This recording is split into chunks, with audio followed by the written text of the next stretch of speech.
Hey guys, what's up? So today I got a deck profile for you, and it's gonna be a update on my Labrynth deck that I've been playing. And yeah, I want to talk about some changes I made, some new ideas I've been trying out, and basically run through the deck with you guys, kind of card by card, and sort of explain my choices and some options you guys got, especially for the new meta that's currently going on right now. Fiendsmith is everywhere. And then you got Tempai, you have Ubel, and all that jazz.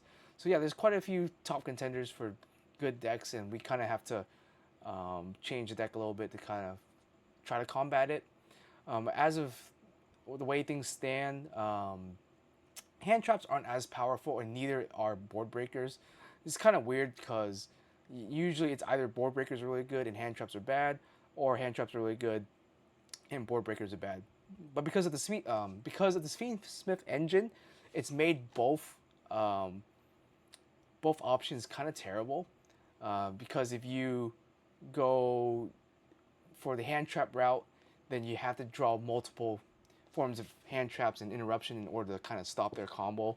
Um, Otherwise, you maybe one or two hand traps isn't really gonna stop them. And that's just something we have to deal with.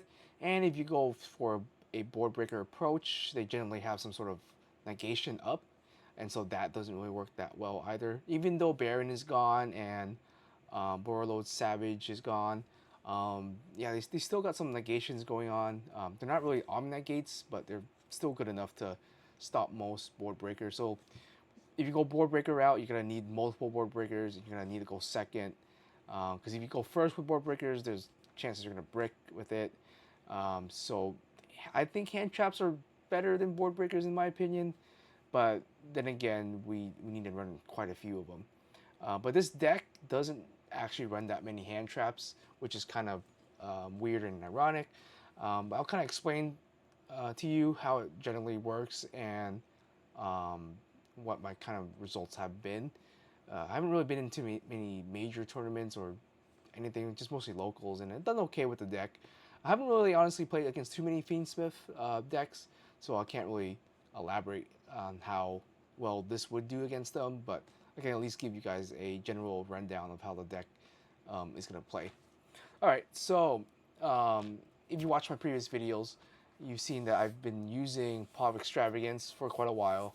I'm also not running transactional rollback because I didn't really want to spend $35 on a card that I thought was okay.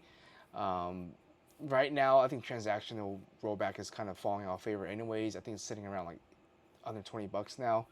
I'm still not gonna pick them up because I think while it's a good card, it still has some issues, and it's because of the time rules too. It's kind of tricky to play with it. Um, you want to play your games really quickly. If you get into game three and you're playing transactional rollback, you're gonna lose the game regardless. Just because, yeah, just losing half your life points 4K turn one, turn two is not a great feeling. And Labrynth is not really well known or positioned to be trying to OTK. So transactions got its plus and negatives there. So yeah, this is going to be basically a transaction-free deck, and I'll kind of explain to it once we reach a certain point. Okay, so your bread and butter normal summon is just going to be 3 Ariana. Not much to say about her. Um, in some builds of Labrynth I've seen, they cut this card out. They cut out a lot of Labrynth monsters because they're playing more of a skill drain build. If you're playing skill drain build, then yeah, you would cut this card. But I since moved away from skill drain quite a while ago. Okay, so you have RES, the butler. She's your primary hand trap per se. She turns any of your trap cards into a quote unquote hand trap during the main phase, so which is really nice. And we have quite a few impactful trap cards that we're playing, and so she's really good. She's good going first and second.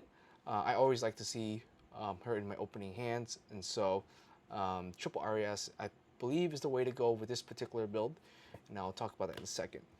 As for the rest of the monster lineup or the furniture stuff, we got just a basic triple um, Stovey, Chandelier, and the one Clue Clock. I think Clue Clock's the most least impactful of them, but the rest of them just for consistency and just seeing um, more of your Labyrinth cards, spells, and whatnot. And I'll kind of explain. It's actually, these cards are actually a little bit better in this particular deck, even though we're going to have a lot less hand fodder to discard for them. But we do have a bunch of ways to activate them in the graveyard compared to my other build, where I feel like I was lacking ways to revive them other than using Big Welcome, because none of my traps really destroyed anything, because most of my traps back then would just kind of flip things face down, maybe pop one thing. So I was relying on Big Welcome or Labrynth to trigger them in the graveyard. But with this particular new build, we have more ways to trigger them, so I think it's okay to play a total of 6 copies of them. And we have more things to search for with them in this particular build. And then finally, we have just the two ladies here. We have one lady and one lovely. Sometimes I do miss the second one, but most of the time the game ends before you really need the second one. And we have several ways of bringing this thing back or bringing Lovely back. A couple of different cards in our extra deck, and a couple cards in our main deck that just basically allows us to reoccur these a little bit more often than the previous builds. So I think one of each is fine. They're both kind of bricks, but you'd rather open with Lady than Lovely. So, all right. So for non-engine, we got triple Fenrir, and hand trap wise, we have triple Ash. So let's go ahead and talk about Fenrir first, and we'll talk about Ash. So Fenrir, I've liked Fenrir, namely because in this particular build, I am trying to play more trap cards. I have 18 traps, so basically, if I can just get a Fenrir to stick on the board and then set a bunch of traps, you can play Fenrir Control, Beatdown, and or if you have extra copies of Fenrir, you can always pitch them for the furniture, which is kind of nice. And yeah, they worked out pretty well. So the one card I took out that I was trying, and a lot of people tried, is Blackjack, or Absolute King Backjack here. I wanted to like this card, I just couldn't. When it works well, it works really well. But when it doesn't, it just kind of mid at best, right? So let me explain my experience with this particular card and why I just cut it. So Backjack, or I'm just gonna call it Jack here. So Jack is really good when you open up with a furniture, especially if you're going second. If you open with a furniture, you're going second, you pitch the furniture, pitch Jack, and look at the top 3 of your deck, and then hopefully you hit a trap card and you use that, and cool. That's the ideal way. In playing, I actually find that this card actually just kind of breaks my hand a lot. Kind of like Transaction Rollback. Like Transaction Rollback is a good card, not so great when you open it in your hand or when you just draw it for turn or something like that.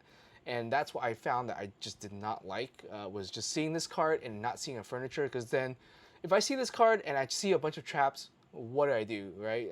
You can summon this thing and go into Anima to trigger its graveyard effect, but that's kind of mediocre. Right now you're sitting on a 0/0 Anima that doesn't do anything.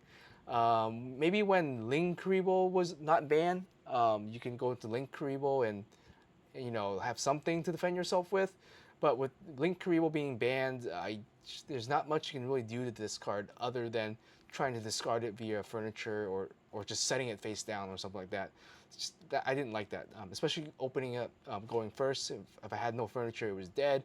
Or even going second. If I go second, I don't have anything in hand to pitch it. It was just in my hand doing nothing. The other thing I didn't like was sometimes you miss. Looking at top 3 of your deck isn't that much, honestly. And even though 50% of our deck is traps, you'll still miss a lot of the time. And that just feels kind of bad. So it is like it's got really high ceiling and it's got really low ceiling of a card. High ceiling is you hit the perfect trap you need, you force your opponent to stop. Low ceiling is that this thing breaks your hand, you miss with its effect. It also plays a little awkwardly with the Welcome Labyrinth cards. Because sometimes you stack your deck, right? And then sometimes you want to use Welcome Labyrinth or Big Welcome before you use Absolute Jack in your graveyard. But you can't. You're forced to kind of use this, then you use a Welcome card.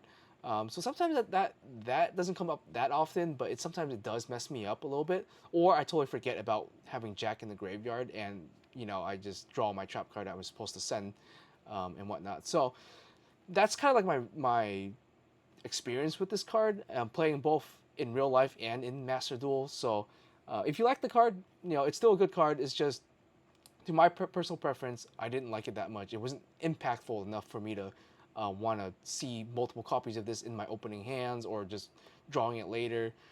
It's just one of those cards that I just don't feel too great about to really include. I'd rather play some other hand trap instead. Rather play something like Nibiru or Droll and stuff like that. And we'll get to that. So with Fenrir again, like I've explained in other videos, I've liked this card because it it adds cards to your hand, feels your furniture food, can sometimes bait in Ash or bait in Imperm. It's also a interruption too when you leave it on the board. It's also a board breaker, so that's kind of nice. So it does multiple things. Obviously, when you draw multiple copies of it, it's not that great. But even if you do draw multiple copies of it, at least if you have access to your furniture, you can always pitch it with your furniture. Um, and the reason why I'm playing three is just because sometimes you open two of them. At least you can still summon one and search the third copy. So that's not too bad. And playing three copies most of the time increases your chance of seeing one of it in your opening hand. So that's mainly why I'm just playing three. It can easily be swapped out for something else if you wanted to. You want to play some different hand trap, you can swap out the Fenrir. But I'll talk about that in a second here. Okay, so I'm playing triple Ash Blossom. So Ash Blossom, I think, is not as strong as before, but in the sense, if you're playing locals, I think this is still a really good card. Especially if you're playing against a lot of branded, Ash will make work of that. And I feel like Ash is never really dead; it's always kind of live. Hence why I'm playing the Ash Blossom right now. Now, if you don't like Ash Blossom or you think you want to play a more impactful hand trap, you totally can. Let's talk about some of those, right? So since we're in a Fiend Smith format, a couple of cards you can play are Droll and Lockbird or Nibiru. Droll's probably pretty strong. I personally just never liked main decking Droll. That's just me though. Um, but if you play against Fiendsmith, Droll is super good. It's not so good against rogue decks, but it's definitely good against Fiendsmith. Nibiru is still really strong. Sometimes it can be dead if your opponent is playing around it, or if they set up an Omni Negation or something like that, then Nibiru is kind of bad. Which I think with Fiendsmith they can easily do that. If they're being really careful, they summon out the Caesar or whatever, and now you just have a dead Nibiru in hand, and so that's why um, it's kind of okay. It's not the best. It's not the worst. It's still playable.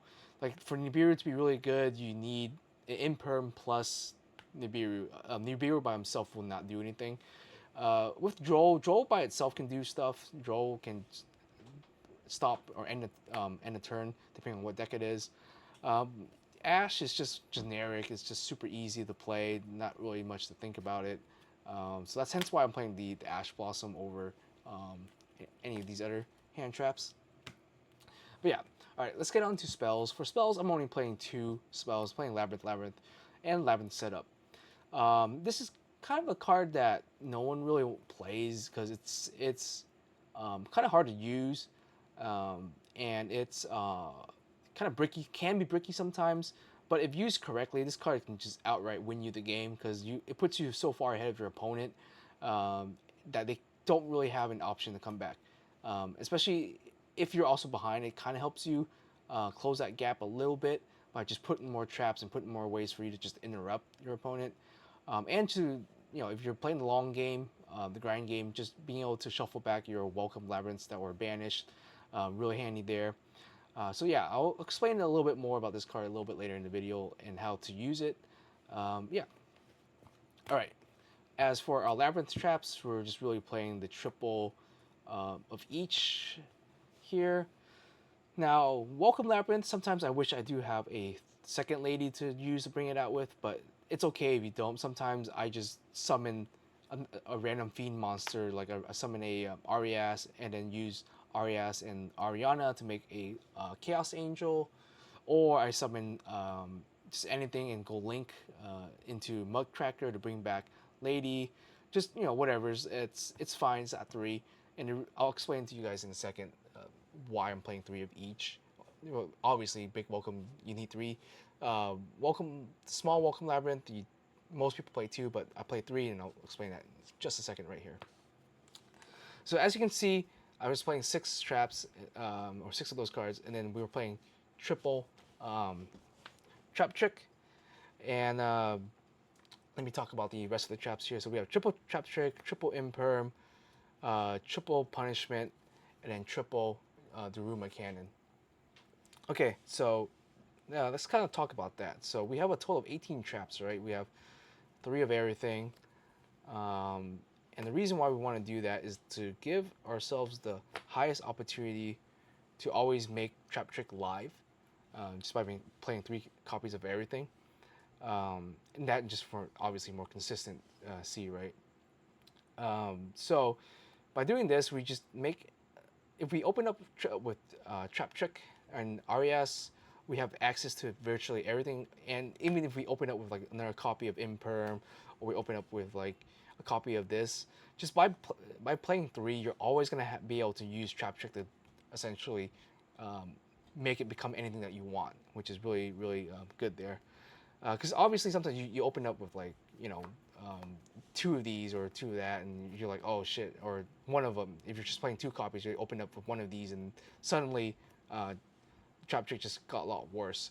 So by playing three of everything, we kind of make everything more live. And yeah, I'm not really playing the equation cannon because I do not want to math while playing Yu-Gi-Oh! So if you want to play the equation linear cannon, you can, but I wanted to use my extra deck more for the Dogmatica punishment here. And yeah, let's kind of talk about, we'll leave this to the side, we'll talk about this in a second, why it works well in this particular deck. Well, I guess we could just kind of digress right here. So the reason why this works so well is essentially, it's like playing six copies of a card, right? It gives us the highest consistency without having to kind of dig through our deck, just by the virtue of opening up with our hand and drawing five cards. We see one of these cards, we essentially have access to our entire trap lineup, which is very valuable, especially going first. Going first with Arias or Clue Clock or something like that, this card becomes a welcome labyrinth, and you can just kind of already start off your combo, and just go from there. Speaking of which, I also want to mention again the transactional rollback.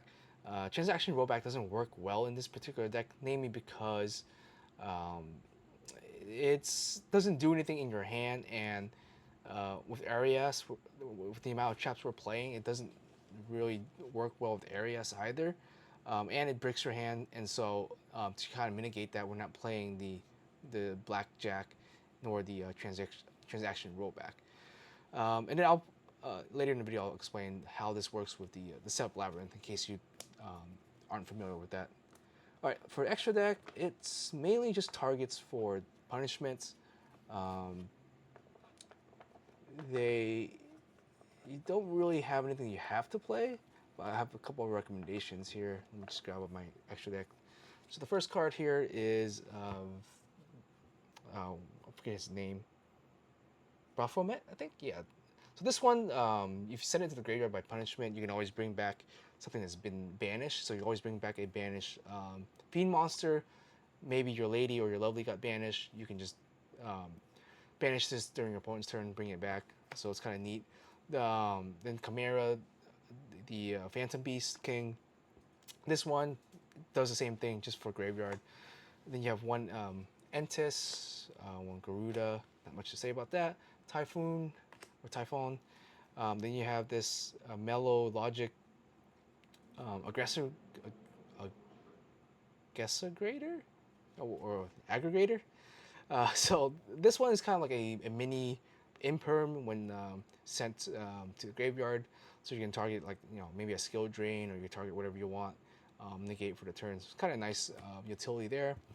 And then for our synchro monsters, we have two Chaos Angels. You can just play one, but I like having a second copy of it because I do summon this thing quite a bit. And then we have one golden beast or one golden cloud beast, and then we have one egg, Master pack bit. Now the pack bit is not as good in this particular deck.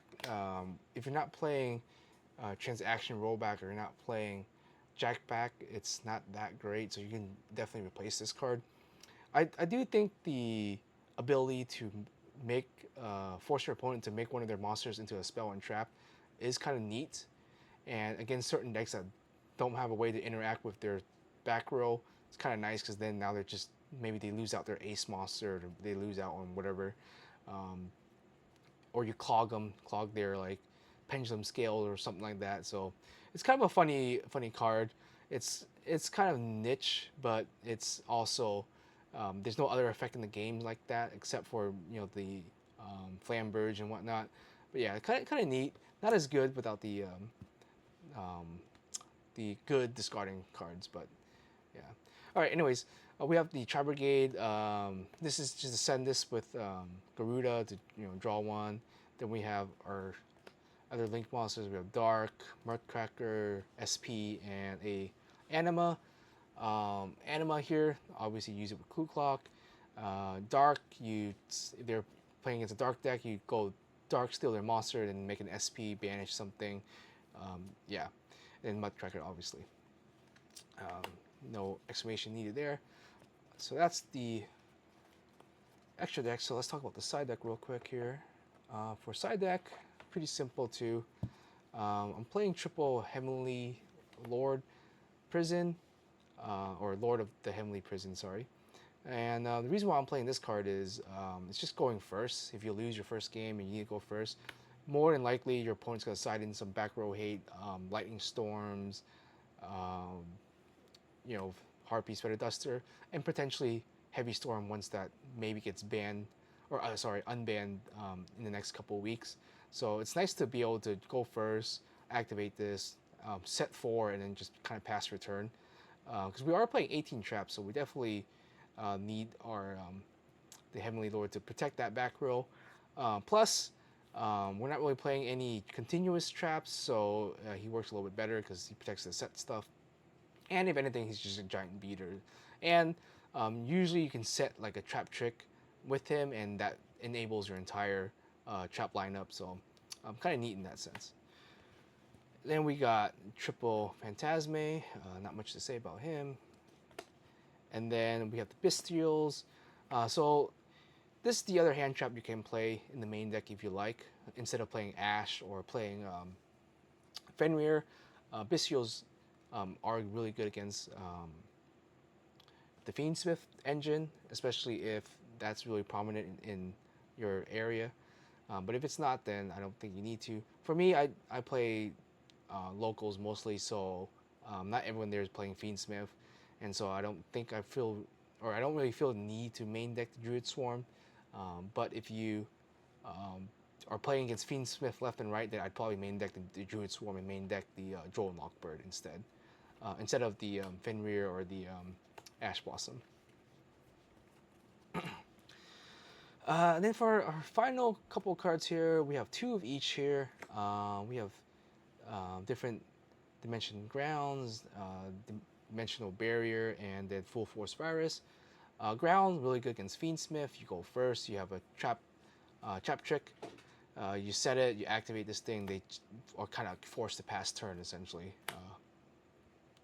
And then you have D Barrier, good against Ritual decks, so Voiceless Voice, good against Synchro decks. Okay against Tempai, yeah, not much to really say about that. And the reason why you're playing 2 copies of each is so that it works okay with the trap trick. And then Full Force Virus, yeah, against some maybe like sprites and whatnot, this card blows them out. It's still decent against something like Yubel. Sure, you trigger Yubel when it gets destroyed. Someone's an incarnate, but incarnate doesn't really do anything by itself, so it's not really that big of a deal. If you use this correctly, you can hit some of their like high impact monsters in their hand, and that would just kind of force them to make a really mediocre board. So I think Full Force Virus, even though you do trigger some destructive effects, it's still pretty good against Yubel. Or if they want to attack with Yubel, their fusion or whatever, you just do this and yeah. All right, so I want to explain the sort of I wouldn't say a combo, but what you're kind of supposed to do with the trap trick here. So let me pull out some cards real quick. All right, so it's not really a combo, but if you open any of these three cards, you're generally pretty golden. So if you open up with like Ariana, and Trap Chick, you can have two other cards. So let's say our two other cards are, it doesn't really matter too much. Let's just say that's our opening hand, right? So if this is your opening hand and your opponent doesn't have Ash Blossom or whatever, then you're really golden. So what you do is you activate Arias, you dump the, or you set this card, the Trap Trick. Then you can activate the Trap Trick if you like. And what we're gonna do here is we're just gonna banish both our banish one Welcome Labrynth, and then set the other one. And then you summon Ariana. Let's say they try to imperm or something, you can always chain the Welcome Labrynth and chain Arias if you wanted to. But if they don't do anything, they have no hand traps or whatever, summon her. What you're gonna do is you're gonna search for so one of these Labrynth is banished right here. So I'm gonna search for um, the Labrynth setup. So you add this to your hand. So this is your hand right here. These two cards plus the Labrynth. Then you can activate Big Welcome. Now, if they have Ash Blossom or whatever, that's fine. You don't really care. If they Ash this, then the Labrynth setup is why we have. It will make our plays even better. But if they don't Ash this, then you can go into your Lovely. So you go into Lovely, you return Ariana to your hand, you pop a card, and then from here you can activate Lovely. And what we're gonna do is gonna target the Trap Trick, and we're gonna set that. Then we can activate the Labrynth, and then we're gonna return both the welcomes to our deck. Then you can get whatever non-Labrynth card you want. So let's say I grab, I don't know, Imperm and Karma Cannon. You set those.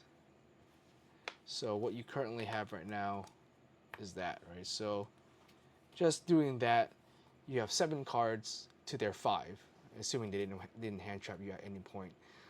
So yeah, it's pretty good. Like just being able to get all your traps set up. Then Trap Trick can be whatever trap you want. Obviously, you want to use these two first before you use Trap Trick. Because if you use this first, then you're locked out your traps for the rest of the time. But yeah, so that's just, this is the setup without knowing what these two cards, with just 3 cards, you can essentially plus yourself a bunch and be sort of anti-Ash prone. Because earlier, if they did Ash you, say they did Ash your card, and you don't get the Lovely out, you still be able to have like Ariana on the field, activate the set up Labyrinth, set what you want. Say instead you want to set like